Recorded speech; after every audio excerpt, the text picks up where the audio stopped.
हम जब श्री साई चरित्र पढ़ते हैं तो उसमें से हमें बहुत सारी सीख मिलती है। जितनी बार हम साई चरित्र पढ़ते हैं उतनी बार हमें चरित्र से नई नई बातें ध्यान में आती है। श्री साई चरित्र सागर जैसा विशाल और गहरा है। उसमें अनगिनत ऐसी अनमोल रत्न है जो हमारा जीवन समृद्ध करती है। लेकिन ऐसे रत्न प्राप्त करने के लिए साई चरित्र समझना महत्वपूर्ण होता है। इस वीडियो में हम साई चरित्र में उल्लिखित प्राणियों पर से क्या बोध मिलता है वो बताते हैं। एक दिन अन्ना साहब दाभोलकर और काका साहब दीक्षित साईं बाबा के सामने बैठे थे। तब बातें करते हुए दीक्षित जी ने बाबा से पूछा, बाबा कहाँ जाऊँ? बाबा ने कहा, ऊपर जाओ। फिर दीक्षित जी ने पूछा, लेकिन मार्ग कैसा है?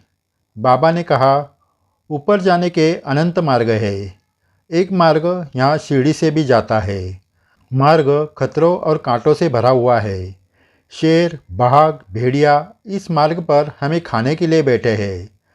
बाबा ने जो कहा उसका मतलब भक्ति मार्ग में, ईश्वर प्राप्ति के मार्ग में काम, क्रोध, मोह, मद, मत्सर जैसे क्रूर प्राणी मार्ग रोककर बैठे हैं। फिर दाभोलकर जी ने पूछा, बाबा इसका मतलब संसार में फंसे मानव जीव को मार्गदर्शन के लिए सद्गुरु की आवश्यकता होती है। बाबा ने कहा, हाँ, सही मार्गदर्शन मिला तो रास्ते में आए सभी विघ्न का नाश करके या उससे बच के वो आपको अंतिम स्थान पर पहुंचा सकता है। साईं बाबा के ये शब्द सुनकर अन्ना साहब और काका साहब समझ गए, श्री साईं बाबा ही संसार रूपी सागर के पार मोक्ष तक पहुंचाने में मार्गदर्शक है, अपने सद्गुरु है।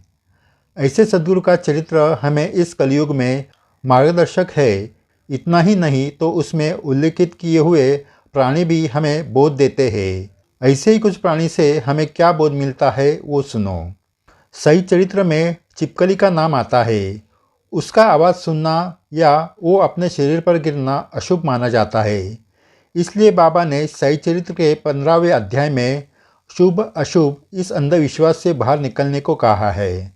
बाबा का कहना है, छिपकलियाँ का आवाज़ करना ये साधारण बात है, वो अशुभ नहीं होता है।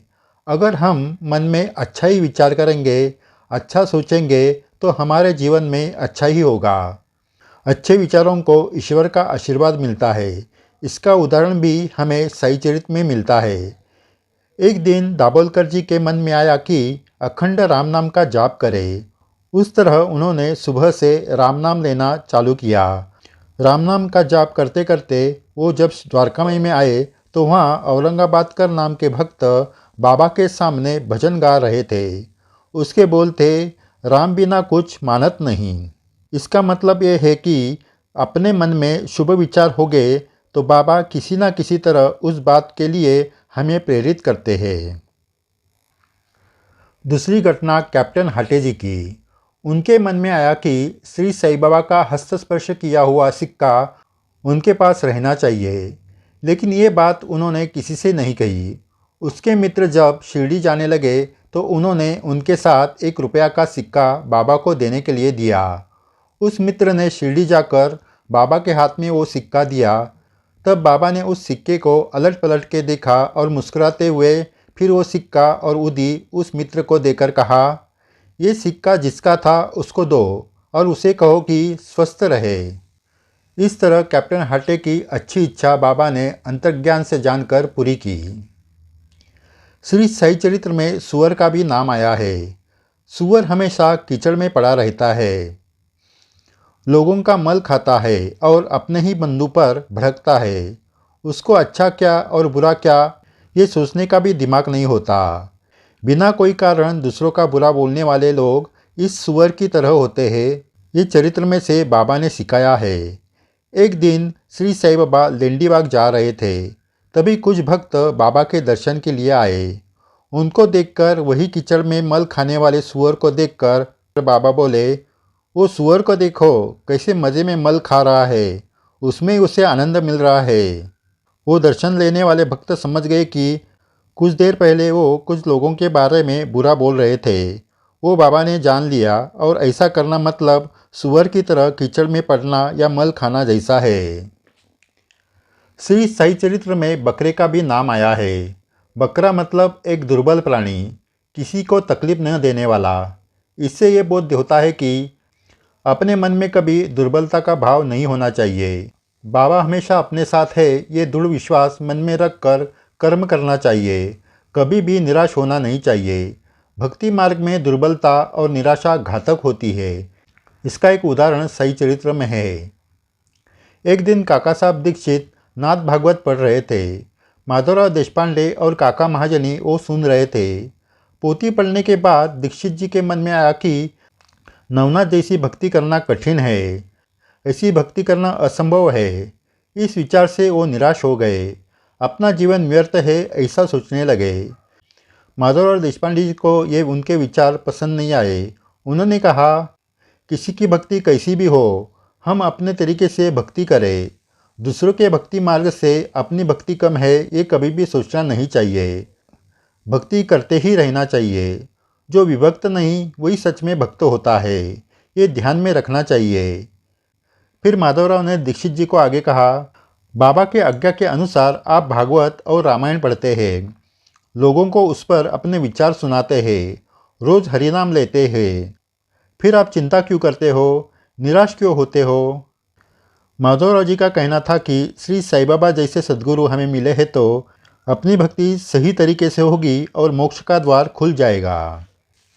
अब घोड़ा और कुत्ते का नाम साई चरित्र में आया है, उससे क्या बोध मिलता है वो सुनो।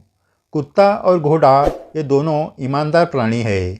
वो अपने मालिक के वफादार होते हैं। भक्ति मार्ग में ऐसे ही अपने गुरु के साथ हमें ईमानदार रहना चाहिए। कोई कुछ अपने गुरु के बारे में कहेंगे तो अपने गुरु को छोड़कर कभी दूसरे गुरु के पास जाना नहीं चाहिए।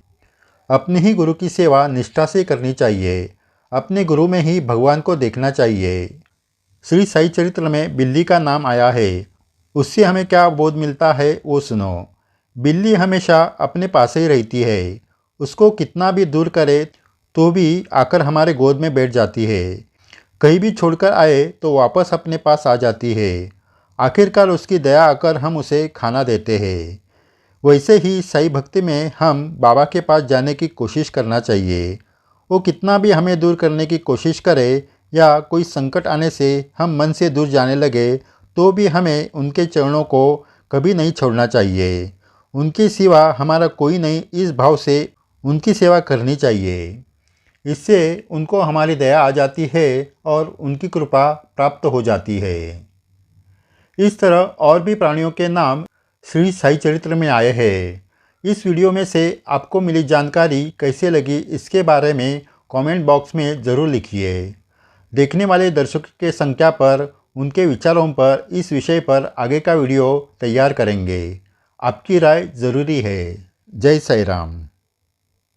श्री साई विचारधारा चैनल पर श्री साई बाबा के संदेश की जानकारी विस्तृत स्वरूप से दी जाती है।